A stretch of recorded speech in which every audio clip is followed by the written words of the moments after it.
Madame, Monsieur, bonsoir et bienvenue à ce rendez-vous d'information sur Spectrum Télévision. Il est 20h et quelques articulations qui vont le constituer. Après la région du Sud-Ouest hier, le ministre de la Défense s'est également rendu ce jour dans la capitale économique au chevet du personnel militaire blessé. Le ministre de la Défense, Joseph Betty Assomo, a adressé un message de réconfort aux blessés. Lutte contre la pandémie du coronavirus, les responsables d'établissements scolaires disent ne pas pouvoir résoudre l'équation de la distanciation physique dans les salles de classe. Ceux-ci sont obligés de recourir à d'autres mesures et barrières contre le Covid-19. Inès Pangang nous en dit plus dans le 20h. Dans le journal à suivre également ce soir, le cauchemar des usagers de la route Sainte-Monique-Rompoulin dans le 5e arrondissement de la ville de Douala et pour cause la dégradation de la chaussée qui prend des proportions inquiétantes au quotidien dans cette partie de la ville de Douala. Une fois de plus, bonsoir, madame, monsieur, vous êtes sur Spectrum Télévision, c'est le 20h en temps réel. Après la région du Sud-Ouest, le ministre de la Défense s'est rendu ce matin au chevet des militaires blessés et actuellement soignés dans la capitale économique. Joseph Betty Assomo a adressé aux blessés un message de réconfort. Makeda Lidinyotom nous en dit plus dans ce reportage. Après le Sud-Ouest, le ministre délégué à la présidence chargé de la Défense s'est rendu ce 10 novembre au chevet du personnel militaire blessé et qui suit actuellement des soins à l'hôpital militaire des régions numéro 2 et à l'hôpital de police à Douala. Nous sommes ici ce matin en visite de réconfort et d'encouragement. De réconfort pour les personnels militaires blessés en opération. Nous apportons à tous ces blessés le message de réconfort et de félicitations de Monsieur le Président de la République, chef des Forces armées. Blessés dans la région du Sud-Ouest, actuellement en proie à une crise sécuritaire, ces personnels militaires ont présenté leur doléance au cours de la descente du ministre dans les différentes salles d'hospitalisation. Une fois rétablis, ces personnels militaires seront remis à la disposition des divers commandements auxquels ils appartiennent, indique Joseph Betty Assomo. Parlons politique à présent. Après une longue absence sur la scène politique et médiatique, Olivier Billet sort de son silence. Les attaques de Kumba, c'est le prétexte tout choisi pour inviter le régime en place, la classe politique et le peuple camerounais à s'unir pour offrir un avenir prospère au Cameroun. Arrangeons le Cameroun, arrangeons le pays. Un appel lancé ce matin à Yaoundé au cours d'une conférence de presse. Nous le suivons dans cet extrait choisi par nos reporters. Le mot-clé de cette rencontre, c'est « Let's arrange Cameroun »,« Let's fix Cameroun ». En français, arrangeons le Cameroun, arrangeons le pays. C'est le message fort. Les travaux de construction de l'immeuble siège de l'Assemblée nationale avancent malgré quelques obstacles qui freinent donc les techniciens sur place, notamment le Covid-19, la libération du bâtiment abritant le domicile du président du Conseil économique et social. Cependant, le coordonnateur du projet rassure, les retards seront rattrapés dans les prochains mois. Faisons le point de la situation avec Olivier Bouzike depuis Yaoundé. Ce matin du 10 novembre, les techniciens chinois et camerounais sont à pied d'œuvre pour sortir des terres la fondation du bâtiment des 14 niveaux compris dans le projet. Pour que l'immeuble soit solide et durable, l'architecte du projet, Robert Achou, explique aux membres du comité de suivi le rôle de cette étape incontournable. Il fallait libérer le site. Après, il faut faire l'implantation, les études géotechniques, l'implantation, le terrassement. Et maintenant, on est pleinement dans la construction des fondations. Un travail similaire doit en principe être fait pour la fondation du futur hémicycle qui sera bâti ici. Sauf qu'il est impossible pour les techniciens de se déployer avec leur matériel à cause de la présence de ce bâtiment abritant la résidence de fonction du président du Conseil économique et social. L'autorité a déjà entrepris le déménagement, mais l'initiative accuse quelques lenteurs. Nous sommes convaincus que les retards du déménagement vont être rattrapés dans les semaines à venir. Aussi, les intempéries et surtout la pandémie Covid-19 ont imposé une organisation spéciale du travail. Tous les ouvriers vivent sur place depuis plusieurs mois pour éviter des contacts avec l'extérieur. L'adaptation au nouveau rythme de travail a provoqué un retard d'environ 5 mois que la commission technique envisage rattraper d'ici fin décembre. Dès que nous serons sortis de cette phase, à la mi-décembre, le chantier va prendre sa vitesse de croisière avec les fondations qui seront achevées pour les 2 premiers bâtiments, les tests de pieux qui seront également vérifiés et là, nous allons passer directement au montage. Le taux d'exécution à ce jour est estimé à 12% pour cet ouvrage qui sera construit pendant 42 mois selon les prévisions, pour un coût total de 54 milliards de francs CFA financés par la République populaire de Chine sous forme de dons sans contrepartie au profit de la République du Cameroun. C'est un cauchemar que vivent les populations, les usagers de la route Rond-Paulin dans le 5e arrondissement de la ville de Douala, et pour cause la dégradation très avancée de cet espace routier. Ces populations disent ne plus savoir à quel sens se vouer. Le constat a été fait par nos reporters sur place, Oriane Donquin et Guilbert Manguet. C'est en général par ce type de petits trous qu'elle, la dégradation, commence pour devenir plus tard des nids d'éléphants. Au carrefour Rond-Paulin, c'est dans le 5e arrondissement de la ville de Douala, les usagers broient du noir et ce sont les véhicules qui en pâtissent. Au garage, toutes mes biellettes là-bas sont tout. Je ne peux pas parler d'amortisseur. J'ai les biellettes, ceux qui supportent tout ça. Quand tu entres dans la voiture, c'est comme une vieille voiture. Regarde la voiture. C'est comme une vieille voiture parce qu'on n'a pas de route. On n'a pas de route, mon frère, c'est grave. La chaussée quasi inexistante, piétons, motocyclistes ou automobilistes, chacun use de son code de la route.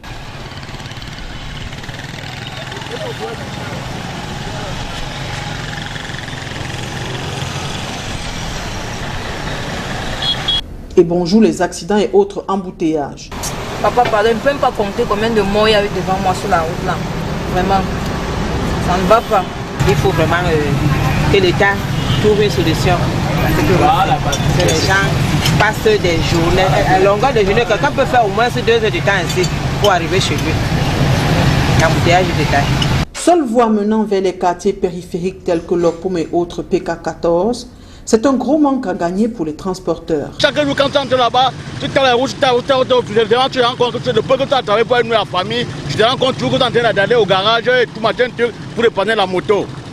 L'axe principal dégradé, certains se sont trouvés des voies de contournement qui aggravent davantage la situation. On paye l'impôt, on paye tout, voilà l'état de la route. Et dans quelques minutes, là, tu vas voir comment ça sera saturé ici. Là. Les gens n'arrivent pas à sortir, ceux qui entrent dans les problèmes, ceux qui sortent dans les problèmes. Même racler, ils nous raclent seulement, on nous verse la cousilante, c'est ce qu'on a besoin. On n'a pas besoin de goudron. Qui raclent seulement, on a besoin de ça. Pourtant, des marques sur la chaussée montrent qu'un diagnostic de cet axe a été fait et la suite des soins encore attendue. Pédagogie, une nouvelle équipe pour la dynamique au ministère de l'Éducation de base. Les différents responsables nouvellement nommés ont été installés dans leurs fonctions respectives hier à Yaoundé par le ministre Laurent Serge Etoundi Ngouar. Retournons-nous à la feuille de route qui leur a été assignée. C'est dans ce reportage. Des inspecteurs généraux aux chefs de service. Ils sont au total une trentaine de responsables administratifs appelés à mettre leur savoir et leur savoir-faire au profit de l'éducation de base afin de dynamiser la pédagogie dans les classes des élèves du primaire et de la maternelle. Surtout que le chef de l'État a signé des missions particulières à ce département ministériel actuellement pris entre la gestion de la Covid-19 et la crise sécuritaire dans la partie anglophone du pays. À en croire le ministre Laurent Sèche-Toundingwa, la feuille de route qui est la leur ne peut être remplie que si le personnel est dévoué, qualifié, assidu et animé par un esprit patriotique. Notre secteur est le secteur le plus large du pays en termes de fonctionnement des services administratifs. Il faut donc avoir l'œil tout le temps sur ce fonctionnement et surtout sur les personnels chargés de l'assurer. En les félicitant, nous leur disons bienvenue au travail acharné qui nous est demandé, bienvenue dans l'esprit de discipline qui doit nous permettre de travailler tous les jours et d'atteindre ces résultats. Encadrer et éduquer les jeunes enfants sur l'ensemble du triangle national.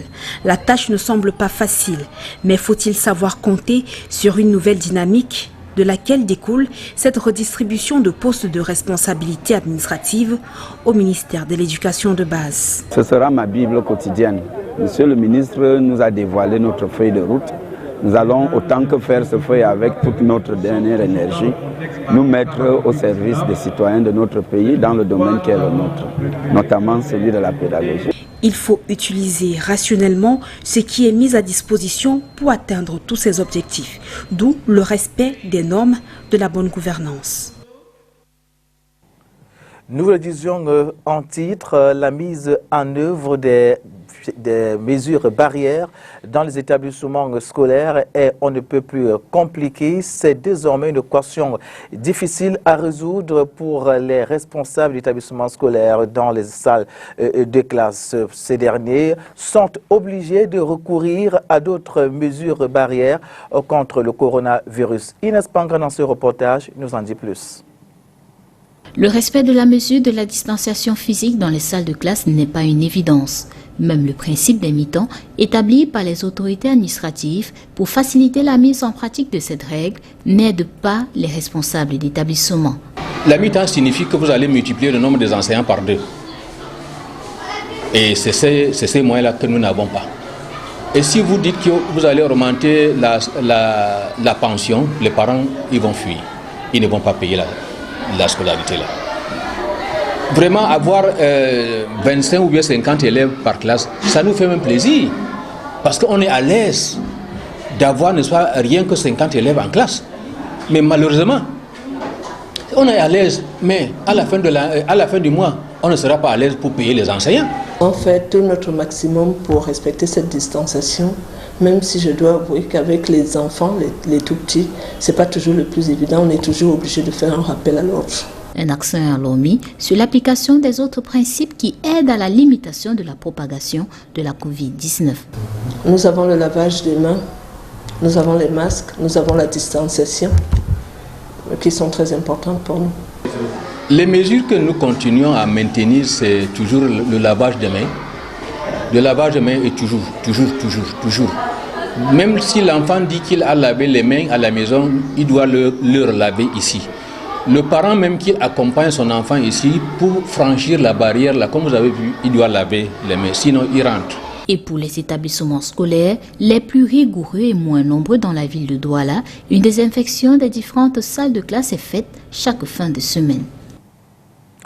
Parlons maintenant de culture dans ce journal. Ils ont énormément donné. Ce sont donc le groupe Kassav qui est au Cameroun.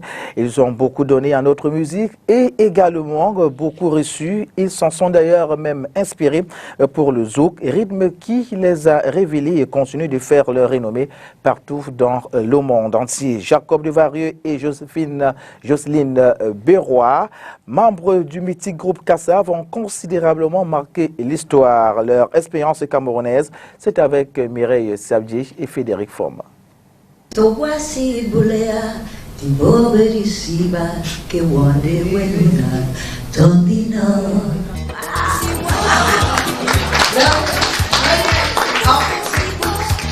Les hits camerounais old school, Jocelyne Béroat les connaît par cœur.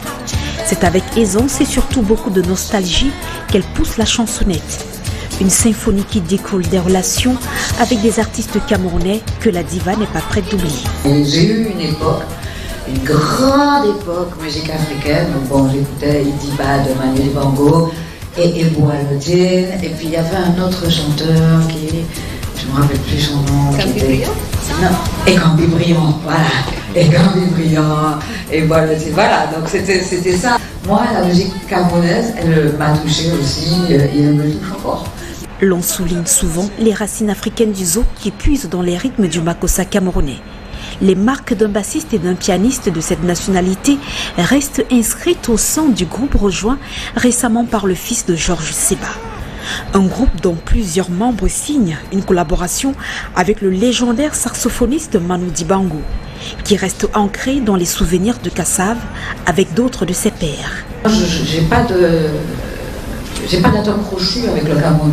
Mes meilleurs copains quand j'étais à Caen, quand je suis arrivée étudiante, mes meilleurs copains c'était des Camerounais. Et jusqu'à aujourd'hui, ça fait plus de 40 ans, on se voit avec plaisir. Et ce sont mes frères, quoi. Je veux dire, moi je dis avec le Cameroun, c'est amour, quoi. Entre le zouk et le makossa, des passerelles existent. C'est du moins ce que pense Jacob Devaru. La musique du village transportée par l'histoire au-delà de l'Afrique, mais qui avant les années 90 est revenue au Cameroun. Du beau temps, mais quelques souvenirs moins doux aussi, un peu comme en 1987. Aux prises avec un souci avec la gestion des organisateurs, Kassav arrive en retard à Douala pour un concert. Le public sur place piaffe depuis une dizaine d'heures, convaincu que le groupe est depuis longtemps dans la ville. Oui, il y a eu des moments. Il y a eu des aventures. Voilà, il y a eu des aventures, voilà. Notamment une qui nous a marqué ici au Cameroun. On a joué dans un stade, je crois que c'était à Douala. Et puis après, après il y a eu des gens qui ont cette éducation plus. On s'est demandé pourquoi, parce qu'eux, ils n'étaient pas dans le stade. Déjà, au départ, on a pensé peut-être qu'on a joué, peut-être qu'ils n'ont pas aimé, mais non, c'était encore autre chose. Bon. Je peux parler de ça, quoi. C'est un mauvais souvenir, parmi tant d'autres. N'empêche qu'on est encore au Cameroun. Rappelons que le dernier séjour des Kassav au Cameroun remonte en 1996.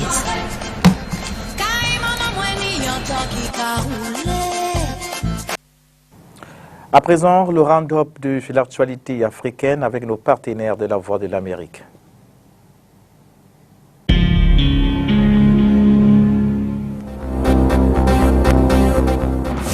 L'ancien président malien Amadou Toumani Touré, qui a dirigé son pays de 2002 à 2012 avant d'être renversé par un coup d'État militaire, est décédé dans la nuit de lundi à mardi en Turquie à l'âge de 72 ans. Il avait récemment subi une opération du cœur à Bamako, puis a été évacué pour des raisons sanitaires.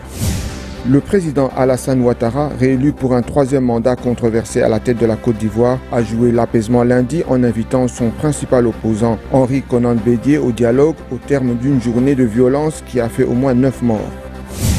Des milliers d'Éthiopiens, dont des soldats fuyant les combats dans la région dissidente du Tigré au nord de l'Éthiopie, ont traversé la frontière occidentale avec le Soudan. Selon un responsable soudanais, il serait environ 3000 à s'être réfugiés au Soudan à la suite des violences.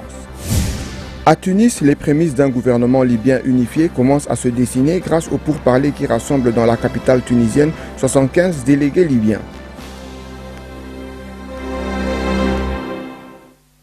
Parlons sport à présent. Le match Cameroun-Mozambique prévu ce jeudi au stade de la réunification du Bipandé à Douala va se jouer à huis clos. Cette rencontre compte pour la 3e journée des éliminatoires de la CAN Cameroun 2022. La décision prise aujourd'hui par le ministre des Sports arrive au moment où les Lions indomptables poursuivent les stages préparatoires dans la cité économique. Le point, c'est dans ce reportage. En raison de la crise sanitaire actuelle, le match Cameroun-Mozambique comptant pour la 3e journée des éliminatoires de la CAN 2022 va se jouer à huis clos ce jeudi 12 novembre à Douala. Le ministre des Sports qui a pris cette décision ce 10 novembre indique que l'entrée au stade de la réunification de Bépanda sera exclusivement réservé aux officiels munis d'une accréditation ou d'un badge, voire d'un laissez-passer. Sur le terrain, l'équipe nationale de football du Cameroun poursuit sa préparation. Comme lundi, les Lions indomptables ont effectué une séance d'entraînement ce mardi après-midi avec les joueurs qui ont regagné la tanière. La cellule de communication annonce que l'effectif va afficher complet ce mardi avec l'arrivée des derniers joueurs. Positifs au coronavirus, plusieurs joueurs sont d'ores et déjà forfaits pour le match contre le Mozambique. Les 24 joueurs qui ont été sélectionnés par l'entraîneur principal, nous avons 3 forfaits sûrs. Ce sont des joueurs qui évoluent en Europe et qui ont été testés positifs à la Covid. Il s'agit de Gadeux, Faïkolis et Onana Jean de Moukron. Donc ces joueurs ont été testés la semaine dernière positifs et ils ne sont pas encore passés négatifs. Donc eux, ils ont été déclarés forfaits et remplacés. C'est un stade entièrement rénové de Bepanda qui va accueillir le match Cameroun-Mozambique ce jeudi. Coup d'envoi, 17h. Grand Prix cycliste international Chantal Biya édition 2020. Le tournoi se déroulera du 18 au 22 novembre 2020. La première réunion préparatoire en prélude à cette compétition s'est tenue ce lundi 9 novembre 2020 dans la salle des conférences du ministère des Sports et de l'Éducation physique présidée par le ministre Narcisse Mouel Kombi. Réunion au cours de laquelle les premières évaluations ont été faites. Aussi, le comité d'organisation a été installé. Reportage. C'est dans un contexte de crise sanitaire Covid-19 que le Grand Prix international cycliste Chantal Biya se déroulera cette année 2020. Pour prévenir la maladie, le comité d'organisation a instauré un règlement des circonstances. Les gens qui viennent de l'extérieur, ils doivent nous emmener les certificats attestant qu'ils ont fait des tests qui ont moins de 72 heures. Cas échéant, ils se verront être consultés ici pour que nous ayons une compétition saine. Les coureurs camerounais seront soumis aux mêmes tests avant la compétition. Du point de vue tactique, le tour se fera dans 4 des 10 régions du Cameroun, soit un total de 685,3 km à parcourir par les 60 coureurs attendus. Nous avons la première étape qui va se courir à Douala sur un critérium de 95 km 900. La compétition va se déporter sur le parcours à Konolinga, à Bomban, sur une distance de 139 km 500. Du retour à Yaoundé, la compétition partira de Yaoundé et Bolova en Colondom sur une distance de 167 km. L'étape partira de Zoïtélé, Mpan, Oyomosala, sur une distance de 116 km 400. Et les coureurs passeront la nuit à Saint-Mélima pour se préparer pour la dernière étape qui va se courir entre Saint-Mélima et Yaoundé sur une distance de 166 km 400. Aussi, 10 équipes venues d'Afrique et d'Europe sont conviées à prendre part. Ces équipes seront présentées le mardi 17 novembre prochain, y compris celle du Cameroun qui se prépare en stage externe depuis le 8 août 2020. Pour le moment, les enfants se comportent bien. Nous osons espérer que le jour dit seront à la première marche du podium. Le ministre des Sports a prescrit à la Fédération camerounaise des cyclistes de s'assurer que tout est en train d'être mis en place pour une parfaite organisation administrative et technique de l'événement. Fin du 20h. Prochain rendez-vous de l'information sur Spectrum Télévision. Ce sera demain, même heure, même chaîne, mais déjà à 8h. Et retrouvez quelques informations fraîches dans le cadre de l'émission Good Morning Cameroun. Bonsoir à tous et à toutes.